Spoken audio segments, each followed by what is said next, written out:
جی عزیز ناظرین، خوش آمدید کہتے ہیں ایک بار پھر آپ سب کو، اور یہاں پر ڈاکٹر ریاض صاحب آپ کا ہم بھرپور شکریہ ادا کرتے ہیں. آپ ہمیشہ پروگرام میں ہمارے ساتھ ہوتے ہیں. بہت شکریہ. تطہیر فاطمہ میں آپ کا شکریہ ادا کرتی ہوں. یونس علی صاحب کا سری نگر کشمیر سے. سید شفاعت حسین صاحب کا بھی ہم شکریہ ادا کرتے ہیں. ناظرین، یہاں پر میں اپنی اصلاح کرتی چلوں. انشاءاللہ آج پروگرام میں گفتگو کے حصے میں ہمیں جناب کیسر عباس جوائن کریں گے، جو کہ ابھی تشریف بھی لا چکے ہیں یہاں پر. ہم سب ساتھ مل کر چلیں گے حسن بھائی کی طرف. بہت بہت شکریہ رباب بہن. اور انشاءاللہ ہم لوگ گفتگو کریں گے جو ہم لوگ کا ہفتے کا موضوع چل رہا تھا، یعنی ازدواجی زندگی کیسے گزاریں کہ دوسروں کے نہ صرف یعنی ہم لوگ کی زندگی اچھی گزرے بلکہ دوسروں کے لیے بھی ہم لوگ ایک نمونہ عمل میں تبدیل ہو جائیں. لیکن بہرحال جو دن گزرا ہے اور حالانکہ شب لگ چکی ہے بہرحال دوسرے دن کی، لیکن ہم لوگ حضرت معصومہ سلام اللہ علیہا کے حیات طیبہ پر بھی مختصراً روشنی ڈالیں گے، پھر انشاءاللہ اپنے موضوع کی طرف واپس لوٹیں گے. قیصر عباس صاحب جیسا کہ آپ ملاحظہ فرما رہے ہیں تشریف لا چکے ہیں اسٹوڈیو میں. آپ کی خدمت میں سلام عرض کرتا ہوں، خوش آمدید پروگرام میں. اور چاہوں گا آپ سے کہ حضرت معصومہ سلام اللہ علیہا کے حیات طیبہ پر آپ روشنی ڈالیں مختصراً. علیکم السلام ورحمۃ اللہ وبرکاتہ. سلام عرض کرتا ہوں اپنے ناظرین کی خدمت میں، اور تسلیت اور تعزیت عرض کرتا ہوں آج کی معصومہ کی رحلت کے اعتبار سے امام زمان علیہ السلام کی خدمت میں اور آپ تمام ناظرین کی خدمت میں. بہت بہت شکریہ. بسم اللہ الرحمن الرحیم. قال الصادق علیہ السلام یا فاطمۃ اشفعی لی فی الجنہ فإن لک عند اللہ شأنا من الشان. جناب فاطمہ معصومہ کی شان کے لیے فقط اتنا عرض کر دینا کافی ہے کہ صادق آل محمد، مذہب شیعہ کے رئیس، کے جن کے نام سے آج تک فقہ شیعہ اور مذہب شیعہ پہچانا جاتا ہے، وہ یہ فرماتے ہیں کہ یا فاطمہ تو اشفعی لی فی الجنہ. اور یہ جملہ حضرت معصومہ کی زیارت میں موجود ہے. جی آپ اس کو پڑھ سکتے ہیں بالکل. کہ اے فاطمہ آپ جنت کے لیے میری سفارش کریں خدا کے حضور. کیوں؟ فَإِنَّ لَكِ عِندَ اللَّهِ شَأْنًا مِنَ الشَّان، کہ آپ کی خداوند عالم کے نزدیک بہت بڑی شان ہے، بہت بڑا مقام ہے.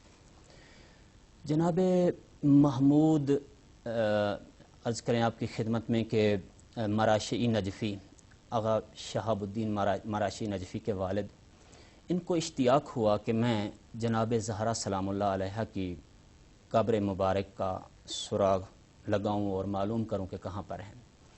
وہ فرماتے ہیں کہ میں 40 شب 40 راتوں تک جناب امیر المومنین، چونکہ نجف میں رہا کرتے تھے پہلے، یہ حرم میں جاتا رہا اور مسلسل ایک عمل انجام دیتا رہا.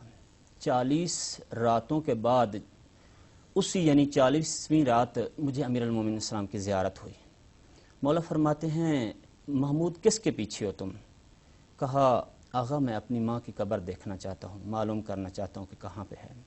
امیر المومنین نے فرمایا محبوب دیکھو، وہ خدا کے خفیہ رازوں میں سے ایک راز ہے، وہ سر الہی ہے، اس تک تم رسائی حاصل نہیں کر سکتے ہو، وہ پنہان ہے، پنہان رہے گا.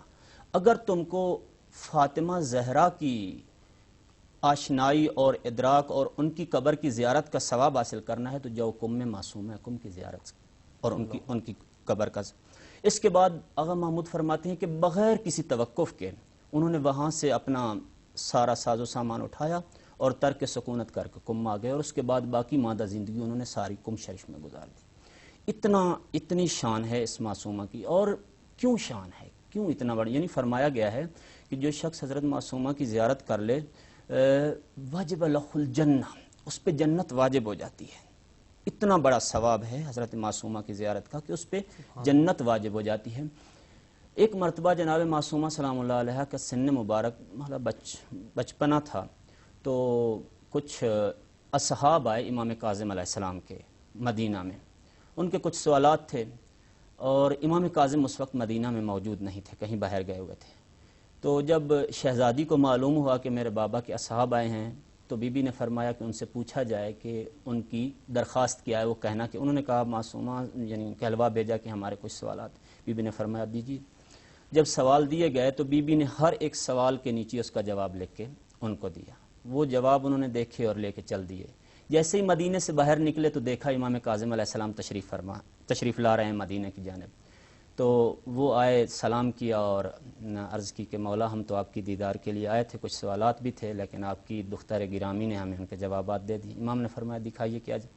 جب امام نے وہ سارے جوابات پڑھے تو 3 مرتبہ کہا فداہا ابوہا، فداہا ابوہا، فداہا ابوہا، اے فاطمہ تجھ پہ تیرا باپ فدا ہو جائے، تجھ پہ تیرا، تو اتنی بڑی عالمہ اس بچپن میں۔ بی بی امام رضا علیہ السلام کی سگی بہن ہیں، جناب نجمہ خاتون سے ہیں، اور امام کاظم علیہ السلام کی اولادیں اور بھی ہیں، لیکن امام رضا کی جو سگی بہن ہے وہ فقط حضرت معصومہ کو میں سلام اللہ علیہ۔ تو بی بی کی شان میں بہت زیادہ لکھا گیا ہے، لیکن جو خلاصتاً میں عرض کروں گا کہ بی بی 173 ہجری قمری میں جو ہے مدینہ میں متولد ہوئی ہیں، اور بچپنے میں ہی امام کاظم علیہ السلام کو ہارون الرشید نے قید کر لیا تو باپ کا فراق، پھر باپ کی شہادت ہو گئی، پھر اس کے بعد سن 200 ہجری میں امام رضا علیہ السلام کو مامون الرشید نے جو ہے ظاہراً ولی عہد بنایا، لیکن در حقیقت اس کے پیچھے ایک راز تھا جو مثلاً تو امام کو لے کے ادھر آ گئے۔ امام اپنے ساتھ کسی کو بھی نہیں لے کے آئے تھے، بہن بھائیوں میں سے یا رشتہ دار، اکیلے آئے تھے، اور امام اپنا آخری الوداع بھی سب سے کر کے آئے تھے کیونکہ امام کو معلوم تھا کہ اس کے بعد وہ زندہ واپس مدینے نہیں جائیں گے۔ تو اس کے بعد آج آپ جو ایران میں دیکھتے ہیں بہت زیادہ امام زادگان ہیں یا ائمہ کی اولاد ہیں، تو یہ اسی کا نتیجہ تھا کہ جیسے پھر امام رضا علیہ السلام مدینے میں آئے تو ادھر مدینے میں یا عرب میں جتنے بھی سادات تھے انہوں نے آہستہ آہستہ ایران کی جانب رخ کیا۔ اسی طرح سے جناب معصومہ نے بھی 1 سال بعد یعنی 201 ہجری قمری میں اپنے کچھ بھائیوں اور کچھ دوسرے ہاشمی سادات جوانوں کے ساتھ جو ہے خراسان کی طرف سفر کیا، لیکن جب جہاں جہاں سے گزرتی رہی بی بی وہی کام کرتی چلی آئی ہیں جو جناب زینب سلام اللہ علیہ نے کیا۔ بی بی اپنے بھائی کو یہاں پہ لانے کا ہدف بھی بیان کیا کرتی تھیں اور لوگوں کے حکومت کا منشور بھی بتایا کرتی، جس کے نتیجے میں حکومت نے ساوا کے مقام پہ بی بی کے بھائیوں کو اور تمام افراد کو قتل کر دیا، اور بی بی کو ایک روایت کے مطابق زہر دیا گیا، دوسری روایت کے مطابق وہی غم جو بی بی کے دل پہ تھا اس غم کے پیش نظر ساوا سے بی بی کم میں آئیں، اور 17 دن کم میں قیام فرمانے کے بعد بی بی کا انتقال ہو گیا۔ بہت بہت شکریہ، بہت بہت شکریہ قیصر عباس صاحب، اور آپ نے بہترین طریقے سے روشنی ڈالی حضرت معصومہ سلام اللہ علیہ کے حیات طیبہ پر، اور میرے خیال میں واقعی کل بھی میں نے اس کی جانب اشارہ کیا تھا کہ ایک بھائی بہن کو آپس میں کیسے رہنا چاہیے، یہ ایک بہترین نمونہ عمل ہمارے سامنے ہے۔ بہت بہت شکریہ آپ سب ناظرین کا بھی۔ چلتے ہیں ہم اپنے رباب بہن کی طرف اور پھر اس کے بعد پروگرام جاری رہے گا۔ بہت شکریہ حسن بھائی آپ کا، اور ماشاءاللہ بہت ہی پیاری گفتگو تھی ڈاکٹر قیصر صاحب کی، اور ہم چلیں گے یہاں پر اپنے ناظرین کی طرف۔ ہلال حسین صاحب آپ کا ہم شکریہ ادا کرتے ہیں، آپ ہمارے ساتھ ہیں۔ ڈاکٹر ریاض لکھتے ہیں کہ آج وہ ڈیوٹی پر ہیں اور وہ ہاسپٹل میں ڈیوٹی دے رہے ہیں تو ہمارا پروگرام نہیں دیکھ سکتے، لیکن ان کی روح وہ لکھتے ہیں جس طرح یہاں پر ہمارے ساتھ ہے۔ بہت شکریہ آپ سب ناظرین کا۔ ساتھ مل کر دیکھتے ہیں پروگرام کا اگلا حصہ، اور اس کے بعد آپ کے اپنے پروگرام نسیم زندگی کو ہم آگے بڑھائیں گے۔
جی ناظرین خوش آمدید. ہمارے یہاں پر کچھ ناظرین لکھتے ہیں کہ کل ہماری تصویریں ضرور دکھائیے گا.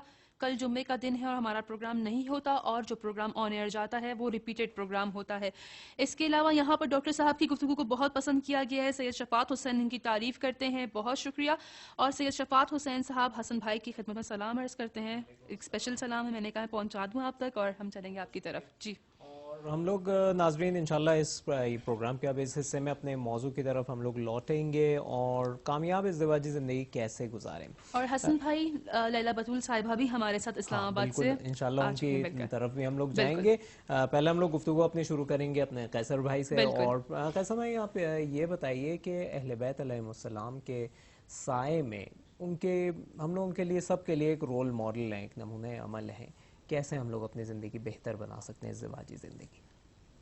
بہت اچھا موضوع ہے, اور اس پہ واقعاً آج کے اس زمانے میں بہت زیادہ روشنی ڈالی جانی چاہیے, کیونکہ آج کل بہت زیادہ ازدواجی معاملات مسائل ہیں. اور میرے خیال سے ازدواجی زندگی نام ہے افہام و تفہیم کا, اور تحمل و درگزشت, اور بردباری اور صبر کا. کیونکہ دو افراد نے مل کے زندگی گزارنی ہے, دونوں کے ذہن, دونوں کی سوچیں جوان ہیں اور جذبات جوان ہیں سارا.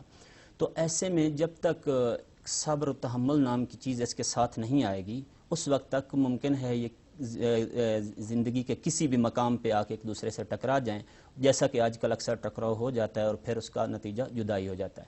ائمہ علیہ السلام نے جو سب سے زیادہ تاکید فرمائی وہ فرمایا تحمل و درگزشت. یعنی میں یہاں پہ ایک چیز عرض کرتا چلوں, بہت سارے لوگوں کے امتحانات خداوند عالم نے مختلف اور منفرد رکھے ہوتے ہیں. جی یعنی ائمہ علیہ السلام یا انبیاء اور دیگر جو مومنین ہیں, ان کا امتحان یہ نہیں تھا کہ مثلا عرض کریں آپ کی خدمت میں کہ ان کو خدا نخواست کوئی میکدے میں دعوت دیتا تھا یا کوئی گناہ کی دعوت, چونکہ گناہ تو ان کے نزدیک تک بھی نہیں. ان کا امتحان یہ تھا کہ خداوند عالم کی طرف سے ہوتا تھا, یا ایسے لوگوں سے ان کا پالا پڑ جاتا تھا کہ جو ان کی شان کو درک نہیں کر سکتے تھے. یعنی ایسے ہی پست اور چھوٹی ذہانت اور سطح کے لوگ جن کو ان کا مقام و مرتبہ معلوم نہیں ہوتا تھا, اس کے نتیجے میں وہ جب اپنی پستی کے پیش نظر ائمہ کی شان میں مثلا گستاخی کیا کرتے تھے, یا تو ائمہ کا جو درگزر کرنا تھا یہ ائمہ کی شان اور مقام کو اور اوپر لے کے جاتا تھا, اور مقام و منزلت ان کی. یہی وجہ ہے کہ وہ آج تک یعنی وہ ان لوگوں کو تحمل کیا کرتے تھے جن کو عام زندگی میں تحمل نہیں کیا جا سکتا. تو بہت سارے لوگوں کے آج کے جو مسائل ہیں وہ یہ ہیں کہ وہ مثلا میاں ہے تو اپنی بیوی کو تحمل نہیں کر سکتا, ان کی کوئی بات چھوٹی سی بات سنی تو بس اس پہ آگ بگولا ہو گیا اور کہا تیری یہ جرت. بیوی صاحبہ ہیں تو اس کی میں ایک واقعہ آپ کی خدمت میں عرض کروں. ائمہ کی نظر میں میاں بیوی کا بہت بڑا مقام ہے, اور اگر کوئی بیوی اپنے میاں کی خدمت کرتی ہے, اس کو خوش رکھتی ہے, خدا کی قسم اس کا ہر روز ایک شہید کے ثواب کے برابر ہے. ایک بیوی اگر کہ اس کا شوہر اس سے راضی ہو. میں ابھی چند حدیثیں دیکھ رہا تھا راستے میں آتے ہوئے, تو پیغمبر اسلام فرماتے ہیں کہ اس کا اگر کوئی بیوی اپنے شوہر کو ایک گلاس پانی کا پلا دیتی ہے, پیغمبر فرماتے ہیں 1 سال کی قبول عبادت سے زیادہ اس کو ثواب پروردگار عالم میں دے گا, فقط ایک گلاس پانی. جناب ابو ایوب انصاری رسول خدا کے صحابی ہیں, ان کا ایک بیٹا تھا. جناب ابو ایوب جو تھے وہ سفر پہ چلے گئے. جب سفر سے واپس آئے تو ان کے واپس آنے سے پہلے وہ بیٹا فوت ہو گیا. اب ان کی اہلیہ نے جلدی سے بیٹے کی لاش اٹھائی, جا کے کمرے کے کونے میں رکھ دی, اس کے اوپر کپڑا ڈال دیا. جیسے ہی ان کے شوہر گھر میں تشریف لائے, دروازے پہ آئی, ان کا استقبال کیا, ان کو پانی پلایا, ان سے خیر خیریت پوچھی, سفر کے حال احوال پوچھے, اور کہا کوئی مشکل تو پیش نہیں آئی, اگر کوئی آئے تو خالق کائنات بزرگ ہے, تمام مشکلوں کا حل. یعنی جب وہ بالکل پرسکون انداز میں آ گئے, پھر وہ محترمہ کہتی کہ اے میرے حاکم, آپ یہ بتائیں کوئی اگر آپ کو کوئی امانت دے اور وہ امانت آپ سے جب واپس لے لے تو آپ اس کے ساتھ کیا کریں گے؟ انہوں نے کہا میں اس کا شکریہ ادا کروں گا, اس لیے کہ دنیا میں وہ امانت واپس ہو گئی, آخرت میں اس کا جواب دہ نہیں ہوگا. کہا اچھا پھر ایسا ہے تو خداوند عالم نے جو آج سے 4 سال پہلے ہمیں بیٹے کی شکل میں ایک امانت دی تھی, وہ امانت اللہ نے آج ہم سے واپس لے لی ہے, ہمارا بیٹا فوت ہو گیا ہے. وہ پیغمبر اسلام کا صحابی, معزز اور محترم صحابی بھی, نہ ان کے چہرے پہ کوئی مثلا پریشانی آئی ہے, نہ غم آیا ہے, نہ غصہ. انہوں نے جلدی سے کہا کہاں ہے لاش بچے کی لاش اٹھائی, غسل دیا, کفن دیا اور اس کو جا کے دفنا دیا, اور بالکل پریشان نہیں. پروردگار عالم کو پیغمبر کے اس صحابی کا یہ عمل اتنا پسند آیا، خالق نے وحی فرمائی میرے حبیب جاؤ اور جا کے ان کو مجدہ دے دو، خوشخبری سنا دو کہ یہ جو تم لوگوں نے صبر کیا ہے اس پہ خالق کائنات تمہیں ایک ایسا بیٹا عطا کرے گا کہ جس بیٹے کے نام سے تمہارا نام زندہ رہے گا۔ اور آج بھی میں ابھی آپ کی خدمت میں ابو ایوب کہہ کے، یعنی پھر اس کے بعد حضرت ایوب جو ہے متولد ہوئے، اور تو عرض کرنے کا مطلب یہ ہے کہ یہ ہے بیوی، یہ ہے مثلا احترام، کتنا مؤدبانہ، کتنا اسی طرح سے شوہر کے لیے بھی کہا گیا ہے کہ وہ دیکھیں یہ کوئی بیوی کوئی حیوان نہیں ہے کہ جس کے گلے میں آپ رسہ ڈال کے جدھر کھینچنا چاہیں ادھر وہ چلی جائے گی، وہ بھی بالآخر انسان ہے، اس کے پاس عقل ہے، فکر ہے، شعور ہے، اس کی خواہشات ہیں، تو آپ کو ان کو انسان سمجھنا چاہیے، اس کو عزت دینی چاہیے، اس کو مقام و مرتبہ دینا چاہیے۔ فرمایا گیا ہے کہ جو شخص اپنی بیوی کے کام کاج میں ان کی مدد کرتا ہے خالق کائنات کے نزدیک وہ پسندیدہ ترین افراد ہے میں سے ایک شخص ہے، وہ شخص بہت، اور یہاں تک بھی فرمایا گیا کہ جو شخص اپنی بیوی کو محبت کی نظر سے دیکھتا ہے خدا اس کے ایمان میں اور اضافہ کرتا چلا جاتا ہے۔ اس کو میرا کہنے کا مطلب یہ نہیں کہ انسان کلن بقیہ سارے رشتہ دار احباب کو بھول جائے اور فقط بیوی سے ہی محبت کرنے لگ جائے، نہیں، مرد وہ ہوتا ہے کہ جو توازن برقرار رکھے اپنے والدین کے ماں بچوں کے۔ ہمارے پاکستانی انڈیا معاشرے میں والدین اور میاں بیوی گھر میں ایک جگہ پہ ہی رہتے ہیں عموماً، کہیں کہیں ایسا ہوتا ہے کہ وہ جدا ہو جائیں، ورنہ میکسیمم ایک ہی خانوادہ ہوتا ہے۔ تو اس میں یہ ہوتا ہے کہ شوہر مثلا اپنی بیوی کے لیے جو ہے بیوی کو اس طرح یقین میں رکھے کہ بیوی اس پہ اعتماد کرے اور یہ سمجھے کہ فقط یہ میرے ہیں، لیکن اس کے ساتھ ساتھ بیوی کے ذہن میں اپنے والدین کا مقام و مرتبہ بھی ڈالے۔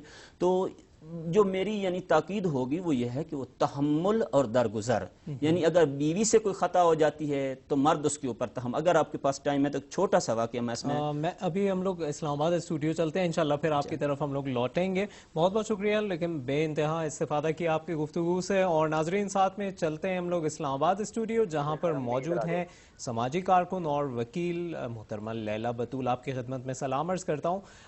لیلہ بطول صاحبہ، آپ جیسا کہ میں نے کہا کہ آپ سماجی کارکن ہیں، آپ کے تجربات رہے ہوں گے اچھی زندگی اور بری زندگیوں کے، آپ نے دیکھے ہوں گے اور یقیناً آپ نے اس کو حل کرنے کی کوشش کی ہوگی۔ کس طرح کے مسائل عام طور سے لوگوں کو درپیش ہیں اور آپ کیا سمجھتی ہیں اس کا کیا حل ہے؟ 3-4 منٹ میں اگر بتا دیجئے تو میں شکر گزار ہوں گا۔ اچھا، ٹاپک کے حساب سے کہ کامیاب ازدواجی زندگی پاسبل ہے یا نہیں ہے، یا شادی جو ہے وہ کامیاب ہو سکتی ہے یا نہیں، اس پہ مختلف آرگومنٹس ہیں، مختلف باتیں ہیں۔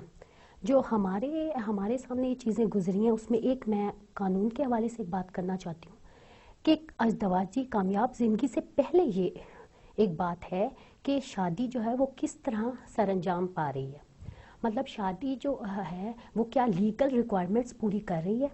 اگر ہم مسلم کنٹری میں رہتے ہیں تو کیا وہ اسلامی جو ریکوائرمنٹ ہے وہ پوری کر رہی ہے شادی۔ اس کے بعد میں نمبر آئے گا کہ کیا وہ ازدواجی جو ہے نا وہ سکسیسفل زندگی ہوتی ہے یا نہیں ہوتی۔ پہلے تو یہ آئے گا کہ شادی جو وہ صحیح طریقے سے سر انجام پائی ہے یا نہیں، لیگل ریکوائرمنٹ جو لیگل انگریڈینٹس ہیں وہ جو ہے وہ پورے کر رہی ہے یا نہیں۔ اس میں پہلی بات یہ آتی ہے کہ میرج کے بارے میں یہ کہا جاتا ہے شادی کے بارے میں مقدس فریضہ ہے، مختلف رسومات سے یہ ادا کی جاتی ہے، مختلف مذاہب کے لوگ بہت خوشی سے اس کو ادا کرتے ہیں۔ اس میں یہ ہوتا ہے کہ پہلے یہ بات ہے کہ سیول کانٹریکٹ ہے اور یہ اپوزٹ سیکس کے درمیان ہو۔ یہ میں نے ایک پروگرام میں پہلے بھی بات کی تھی کہ یہ ایک بیسک ریکوائرمنٹ ہے شادی کے، جس سے ہی شادی جو ہے نا وہ آگے سکسیسفل ہو سکتی ہے یا کامیاب ہو سکتی ہے۔ پہلا یہ ہے کہ یہ اپوزٹ سیکس۔ دوسری یہ بات ہے جو بہت سے لوگوں کو ان چیزوں کا پتہ نہیں ہے اور بہت سے وہ ایسا انگریڈینٹ وہ مس کر جاتے ہیں۔ دوسری بات یہ ہے کہ یہ میجر لوگوں میں، یعنی دونوں پارٹنرز کا میجر، لڑکا لڑکی کا میجر ہونا ضروری ہے۔ 18 سال کی عمر یا اس سے زیادہ عمر کے جو ہیں وہ لوگ جو ہیں وہ شادی کے کانٹریکٹ میں انٹر ہو سکتے ہیں۔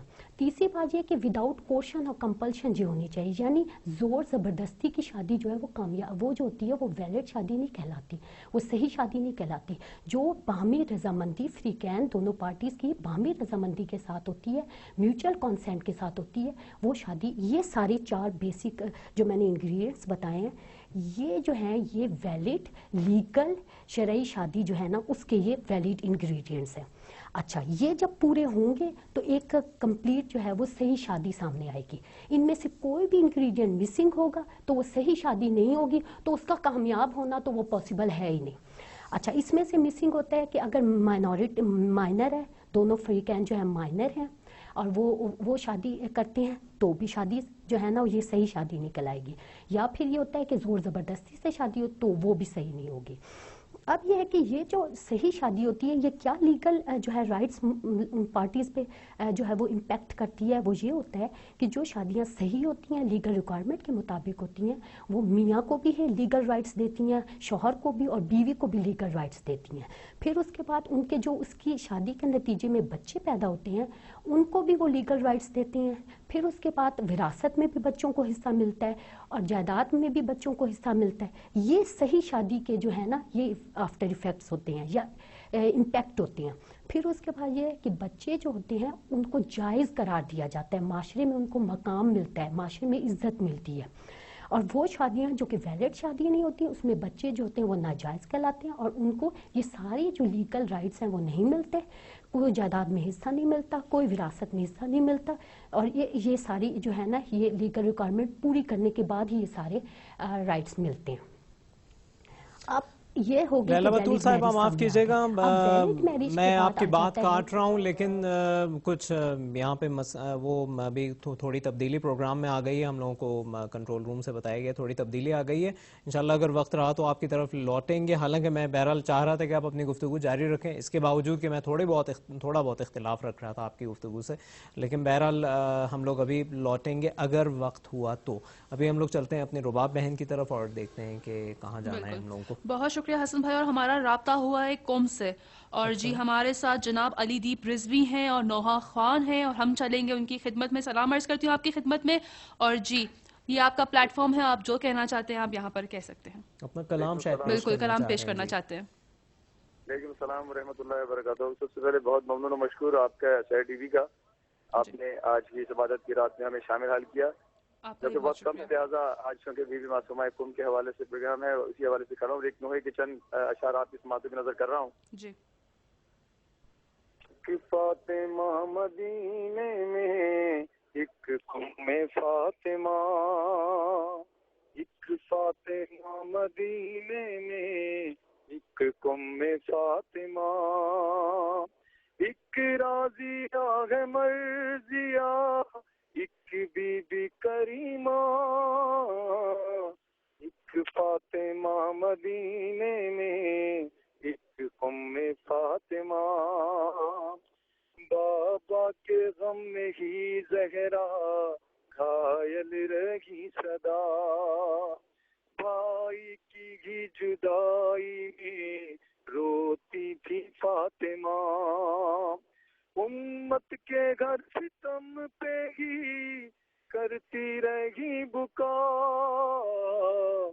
ایک فاطمہ مدینے میں ایک قوم فاطمہ، ایک لاڈلی تھی باپ کی جس پہ ستم ہوا، ایک اپنے بھائی کے لیے کرتی رہی بکا، سہتی رہی ہے بیبیاں ہر ایک قدم جفا، ایک فاطمہ مدینے میں ایک قوم فاطمہ، بی بی کرم نے آپ کا در پہ بلا لیا، پیرو ہوں آپ کا یہ جہاں کو بتا دیا، علی دیپ کا نصیب ہے جو دے رہی دعا، ایک فاطمہ مدینے میں ایک قوم فاطمہ، ایک فاطمہ مدینے میں ایک قوم فاطمہ، ایک راضیہ ہے مرضیہ ایک بی بی کریمہ،